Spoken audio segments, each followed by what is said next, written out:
Welcome back to BCN news. ఇంటి వద్దే ration సరుకుల డెలివరీలో కీలకంగా నిలిచి ప్రజలకు ఎంతో సేవలు అందించిన ఎండీయూని రద్దు చేయడం ద్వారా సీఎం చంద్రబాబు ప్రజలకు మరో వెన్నుపోటు పొడిచారని మాజీ మంత్రి కారుమూరి నాగేశ్వరరావు ఆక్షేపించారు. ప్రజలకు ఏది బాగున్నా చంద్రబాబుకు అది నచ్చదని స్పష్టం చేశారు. ఎండీయూల రద్దుపై తన నిర్ణయాన్ని సమర్థించుకునేలా సీఎం చంద్రబాబు ఆ వాహనాల ఆపరేటర్లపై నిరాధార ఆరోపణలు చేస్తున్నారని ధ్వజమెత్తారు. ఇంటికే రేషన్ పంపిణీ చేసే వ్యవస్థకు మంగళం పాడి ఎండీయూలను రద్దు చేసి పాత విధానాన్ని తీసుకువచ్చి చంద్రబాబు పగ తీర్చుకుంటున్నారని దుయ్యబట్టారు. చాలా చక్కగా వాళ్ళకి ఇబ్బంది లేకుండా వాళ్ళ ఇంటికి ముందే మెసేజ్ పంపించేవారు మేము వస్తున్నామని. అలాగే లైన్ ఎక్కువ ఉంటే ఆ ఇంటి దగ్గరే కాబట్టి జనం తగ్గకెళ్ళి తెచ్చుకుని ఎక్కడా కూడా ఇచ్చేతంతని 1,45,00,000 ఈ కార్డులున్న ఈ రాష్ట్రంలో రెక్కాడితేనే కానీ డొక్కాడిని జనం చాలామంది ఉన్నారు. రోజు పనికి వెళ్ళాలి, ఆ పని చేసుకుని మరి బతికే కార్యక్రమంలో చాలామంది ఉన్నారు. ఈ రేషను ఈ దుకాణాలు వల్ల ఇబ్బంది పడే పరిస్థితి పోయి ఎండియూ బళ్ళు ద్వారా ఒక్కరోజు కూడా పని వేస్ట్ కాకుండా ఇంటి దగ్గర సరుకులు అందే కార్యక్రమం జరగబట్టి ఎంతోమంది ఆడవారు ఉన్నారు, ముసలివారు ఉన్నారు, చాలా చిన్నవాళ్ళు పెద్దవాళ్ళు అందరూ కూడా చాలామంది దానికోసం ఇబ్బంది పడే పరిస్థితి ఉండేది. అటువంటి ఇబ్బంది పడే పరిస్థితి లేకుండా ఇది అందటం వల్ల కొన్ని వేల మంది రోజు పని చేసుకునే వాళ్ళు పని మానుకుని రేషన్ షాపులు కాడ పడిగాపులు పడి రేషన్ తీసుకోవటం కోసం సర్వర్లు పనిచేయక మరి చాలా ఇబ్బంది పడి గతంలో కొన్ని వేల కోట్లు నష్టపోయే పరిస్థితులు ఉండేది. ఎందుకంటే 400 నుంచి 600 రూపాయలు కూలీ రేటు ఉంది. దానివల్ల ఆ రోజు కూడా వెళ్ళి ఆ రోజు కూలి మాని ఒకవేళ సర్వర్ పని చేయకపోతే మరుసటి రోజు కూడా వెళ్ళి అలా ఒక రోజు మానటం వల్ల ఈ వేల లక్షల మంది మరి ఎన్ని వేల కోట్ల రూపాయలు మరి లాస్ అయ్యేవారో ఒకసారి గుర్తుంచుకోవాలని చెప్పి ఈ సందర్భంగా 100 కోట్లు 300 నుంచి దగ్గర 800 కోట్ల రూపాయలు రాష్ట్రంలో రెక్కాడితే కానీ దొక్కాడిని జనం లాస్ అయిపోయిన గతంలో కోకొల్లో మరి ఇవాళ నిన్ననే మళ్ళీ పాత సిస్టానికి తెరలేపారు. ఆ పాత సిస్టంతో తెరలేపటం నిన్న అనంతపురంలో ఒక 70 ఏళ్ల వృద్ధురాలు తొలిగా ఆవిడ రేషన్కి వెళ్ళి మరి అక్కడ మరణించడం జరిగింది.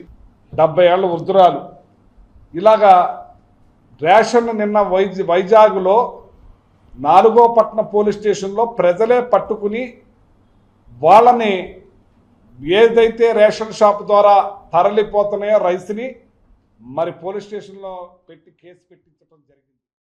బాలికలపై రోజురోజుకు అత్యాచారాలు మితిమీరుతున్నాయి. పశ్చిమ గోదావరి జిల్లా ఆకువీడు సంత మార్కెట్ సమీపంలో పడవలవారి వీధిలో పెద్ద తిరుపతి నుంచి బతుకు తెరువు కోసం వచ్చిన దంపతుల 8 సంవత్సరాల బాలికపై 75 ఏళ్ల వృద్ధుడు షేక్ చిన్నా మీరా అత్యాచారం చేసిన ఘటన వెలుగులోకి వచ్చింది.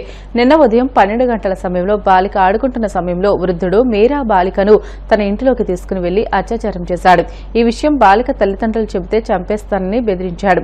మరుసటి రోజు తల్లిదండ్రులకు బాలిక విషయం చెప్పడంతో తల్లిదండ్రులు హుటాహుటిన ఆసుపత్రికి తీసుకుని వెళ్లగా డాక్టర్లు బాలికపై అత్యాచారం జరిగిందని నిర్ధారించారు. సమాచారం అందుకున్న పోలీసులు నిందితుడిని అదుపులోకి తీసుకున్నారు. నిందితుడిని కఠినంగా శిక్షించాలని స్థానికులు కోరుతున్నారు. తులసి అండి, మేము పెద్ద తిరుపతి నుంచి వచ్చాము. బతుకు తెరువు కోసం ఆకువీడు వచ్చాము. మా పాప నిన్న సాయంత్రం ఆడుకుంటా ఉంది, పొద్దున్న ఆడుకుంటా ఉంది. 12 గంటలకి ఆడుకుంటా ఉంటే ఒక పెద్ద ఆయన చేపట్టుకొని ఇంట్లోకి తీసుకెళ్లిపోయాడు. తీసుకెళ్లి మంచం మీద వేసి పాపకి నాకు పాపను అడిగితే అమ్మ పిచ్చికేసాడమ్మా, అమ్మ నాది ఇలా చేశాడమ్మా అని పాప చెప్పింది.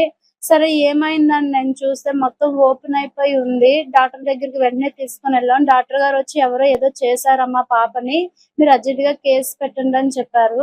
మేము వెంటనే పోలీస్ స్టేషన్ కి వెళ్ళి కేసు పెట్టాము. ఆయన తీసుకొచ్చారు, ఆయన పోలీస్ స్టేషన్ లో ఉన్నారు. మాకు దీనికి న్యాయం జరగాలండి.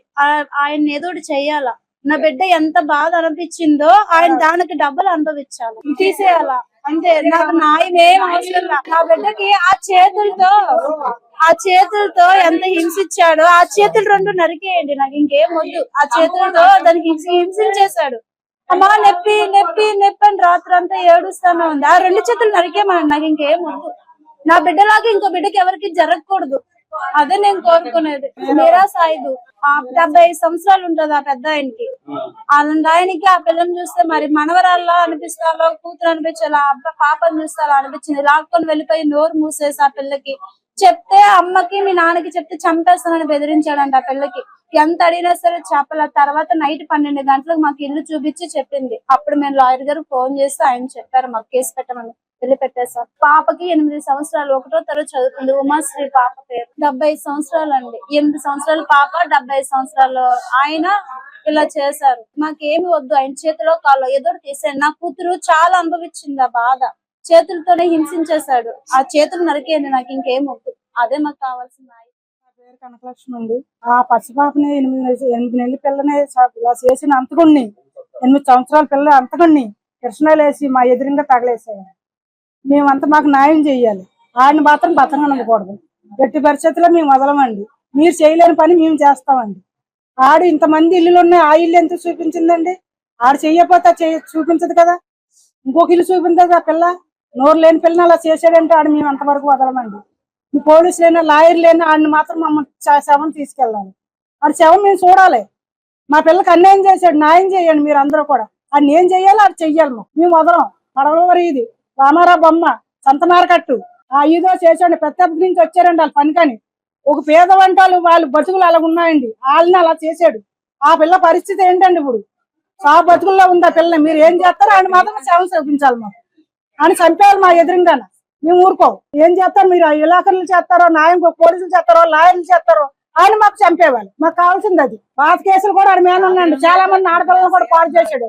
ఒకరిద్దరు అందరినీ కూడా పాడు చేశాడు.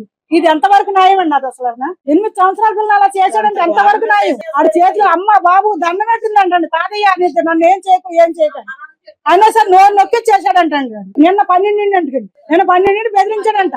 తల్లి తండ్రులు చంపేద్దని చెప్పాడంట. నోరు లేని పిల్ల కాబట్టి ఆ పిల్ల చెప్పలేదండి. అదే పెద్దలైతే మనం వెంటనే చెబుతాం. ఆ పిల్లకి ఏం తెలుసండి అసలు? ఆ పిల్ల ఆడిని మొత్తం చాలతిని తీసేవాళ్ళు మాకు కావాలి. చేతిలో కాలు మొత్తం చంపేవాళ్ళండి. మొత్తం కృష్ణాలే తగలబెట్టారు పోలీస్ స్టేషన్ ఎదురుగా. అలా చూడటానికి చంపేవాళ్ళు మీరు అందరికీ. నేను చెప్పింది అంతవరకే. మీకు పిల్లకి అన్యాయం జరిగిందంటే వీధిలో పిల్లలు విడిచిపెట్టి వెళ్తారండి. ఇప్పుడు ఇలాంటి ఇలా చేశాడు, రేపు ఇంకో పిల్లలు జరగచ్చు. ఆ పిల్లకి న్యాయం ఏంటి? ఇప్పుడు ఆయన ఏదో చేయాలండి. ఇప్పుడు న్యాయం చేద్దాన్ని చంపేవాళ్ళు మాకు చంపేవాళ్ళు. ఈ పిల్లలు జరిగింది, ఇంకో పిల్లలు చేయాలని న్యాయం లేదు. ఆ పిల్లలు కూడా చాలా చేస్తాడు. ఒకరు వదిలేస్తే ఆయన విరిచేయడము, లేక కృష్ణాలకు తగలబెట్టడము, ఏదన్నా కళ్ళని చెయ్యాలండి. మా బిడ్డ సహపడుతుంది. ఆ పిల్లని ఏం చేస్తారో చెయ్యండి. మీరు ఇలాంటి చేస్తారో, పోలీసులు చేస్తారో, లాయర్లు చేస్తారో, ఆ పిల్లలు అలా చేసేందుకు అన్ని తగలేసేవాళ్ళు. మీరు మాత్రం విడిచిపెట్టమండి. అది ఆయన ఎక్కడికి వెళ్ళాలి, ఎక్కడ వైసీపీ ప్రభుత్వ హయాంలోని వరుస కుంభకోణాలు బయటపడుతుండటంతో ఉక్కిరిబిక్కిరి అవుతున్న జగన్ ప్రజల దృష్టిని మళ్లించడానికి ఆరోపణలు చేస్తున్నారని తెలుగుదేశం పార్టీ పశ్చిమ గోదావరి జిల్లా అధ్యక్షుడు ఏపీఐఐసీ చైర్మన్ మంతెన రామరాజు పేర్కొన్నారు. జగన్ తన తల్లికి, చెల్లికి వెన్నుపోటు పొడిచినా తన పరిపాలనలో ఏడాదిలో 10% హామీలు కూడా అమలు చేయలేదని అన్నారు. కూటమి ప్రభుత్వం ఏర్పడిన తొలి సంవత్సరంలోనే 75% హామీలను నెరవేర్చామని తెలియజేశారు. వైసీపీ పాలనలో మద్యపాన నిషేధంపై మాట తప్పి విషపూరితమైన నాసిరకం మద్యం సరఫరా చేసి ప్రజల ఆరోగ్యాలను హరించారని, మెగా టీఎస్సీపై మాట తప్పి నిరుద్యోగ యువతకు వెన్నుపోటు పొడిచారని ధ్వజమెత్తారు.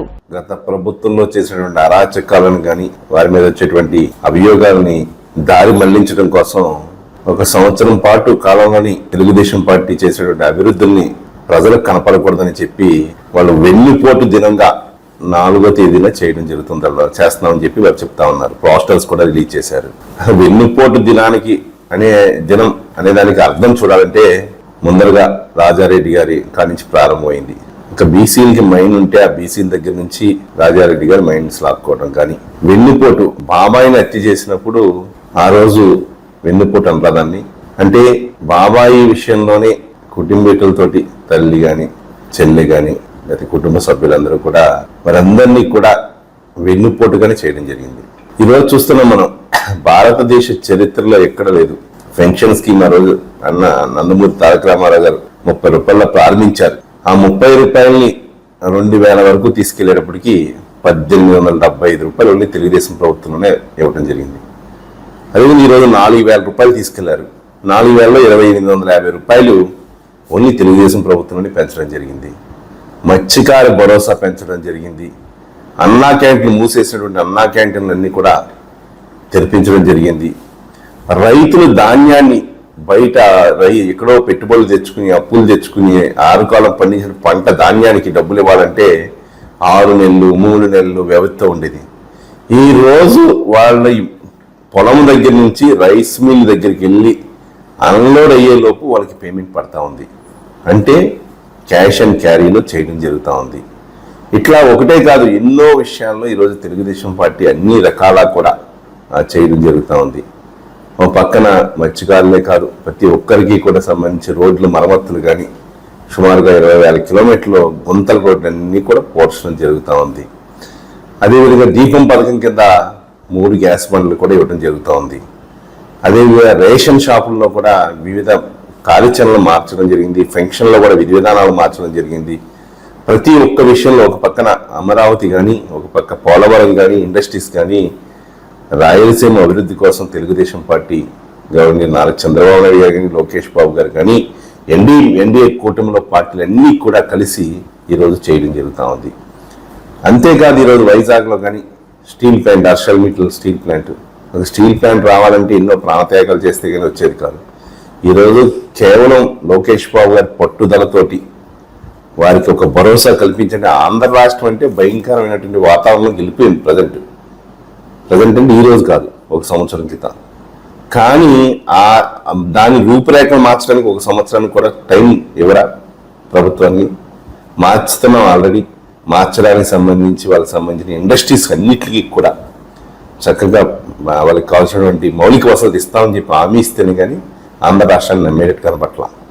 ఈరోజు అదే కాదు, సోలార్ కానీ, అదేవిధంగా గ్రీన్ హైడ్రోజన్ కానీ, డిఫెన్స్ కానీ, ఇట్లా ఎన్నో ఇండస్ట్రీస్ని ఈరోజు LG పాలిమర్స్ కానీ ఎన్నో ఇండస్ట్రీస్ని ఈరోజు తీసుకురావడం జరుగుతుంది. మీకు 2 steel plants at a time రాష్ట్రంలో భారతదేశ చరిత్రలో మనం ఎంతో కష్టపడి ఒకప్పుడు తెచ్చుకునేది వైజాగ్ స్టీల్ ప్లాంట్, కేంద్ర ప్రభుత్వం యొక్క సహాయ సహకారాలతో. ఈరోజు ఓన్లీ ప్రైవేట్ ప్లాంట్లు కడపలో ఒకటి, అదేవిధంగా మనకు సంబంధించిన నక్కపల్లిలో ఒకటి, వైజాగ్ ప్రాంతంలో 2 కూడా రావడం జరుగుతుంది. దానివల్ల ఉపాధి పెరుగుతుంది జరుగుతుంది. ముఖ్యంగా ఈ వెన్నుపోటు దినోత్సవాలు మానుకొని మీరు, ఆ వెన్నుపోటు దినోత్సవాలు అంటే ఒక మనిషిని వేరెట్టి ఎదురు చూపిస్తే 3 ఏళ్ళు 4 ఏళ్ళు మనం వైపు చూపిస్తూ ఉంటే ఎట్లా అంటే, కాబట్టి మీరందరూ కూడా ఆలోచన చేయాలా. గత ప్రభుత్వం చేసినట్టు అప్పులు వడ్డీలు కట్టుతానే ఆర్థికంగా ఎన్నో ఇబ్బందులు ఉన్నప్పటికీ కూడా ఇక రాబోయే రోజుల్లో తల్లికి వందనం కంప్లీట్ చేయబోతున్నాం. అదేవిధంగా RTC ఉచిత బస్సు ఇవ్వడానికి రెడీగా ఉన్నాం. రైతులకు సంబంధించి వారికి ఇవ్వాల్సింది కూడా రెడీ చేస్తూ ఉన్నారు. ఇవన్నీ పూర్తి స్థాయిలో ఏదైతే సూపర్ 6 ఇచ్చారో అన్నీ సూపర్ 6లు ఇచ్చి అన్నీ జరుగుతాయి. 5 సంవత్సరాల కాలపరిమితి మాకు అవసరం లేదు. 2-2.5 సంవత్సరాలు అన్నీ కంప్లీట్ చేసి ఈ యొక్క ప్రభుత్వం యొక్క నీతి నిజాయితీని నిబద్ధతను ముందర పెడతాం. తూర్పుగోదావరి జిల్లా రంగంపేట మండలం వడిసలేరు సమీపంలో ఘోర రోడ్డు ప్రమాదం జరిగింది. ఆయిల్ ట్యాంకర్ను వెనుక నుంచి కారు ఢీకొట్టింది. ఈ ఘటనలో 5 ప్రాణాలు కోల్పోయారు. కారు రాజమహేంద్రవరం నుంచి కాకినాడ వైపు వెళ్తుండగా ఈ ఘటన చోటు చేసుకుంది. మృతులను రాజమహేంద్రవరం కవలగొయ్యికి చెందిన వారిగా గుర్తించారు. ప్రమాద ఘటనతో ADB రోడ్డుపై భారీగా ట్రాఫిక్ జామ్ అయింది. సంఘటన స్థలికి చేరుకున్న పోలీసులు వాహనాల రాకపోకలను క్రమబద్దీకరించి మృతదేహాలను పోస్టుమార్టం నిమిత్తం దగ్గరలోని ప్రభుత్వ ఆసుపత్రికి తరలించారు. వార్తలు ముగించే ముందు ముఖ్యాంశాలు మరొకసారి. ఇకపై స్కూల్ విద్యార్థులకు సన్నబియ్యంతో మధ్యాహ్న భోజనం. పౌర సరఫరాల శాఖ మంత్రి నాదెండ్ల మనోహర్ కీలక ప్రకటన.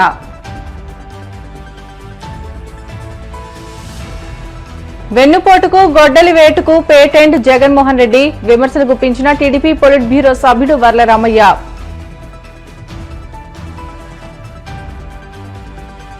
పాత రేషన్ పంపిణీ విధానంతో మహిళలు అగచాట్లు పడుతున్నారన్న మాజీ మంత్రి కారుమూరి. సర్వర్లు పనిచేయక ఎండలకు నిలబడలేక అల్లాడిపోతున్నారని ఆగ్రహం. ప్రజా సమస్యల పరిష్కార వేదికలో అందిన అర్జీలను త్వరితగతిన పరిష్కరించండి. అధికారులకు పశ్చిమ గోదావరి జిల్లా కలెక్టర్ నాగరాణి ఆదేశాలు. ఇవి ఇప్పటివరకున్న బులెటిన్లోని అప్డేట్స్. మరిన్ని వార్తల కోసం BCN digital YouTube channel, Facebook పేజీని ఫాలో అవ్వండి. అప్డేట్ వార్తల కోసం ప్లీజ్ డూ సబ్స్క్రైబ్.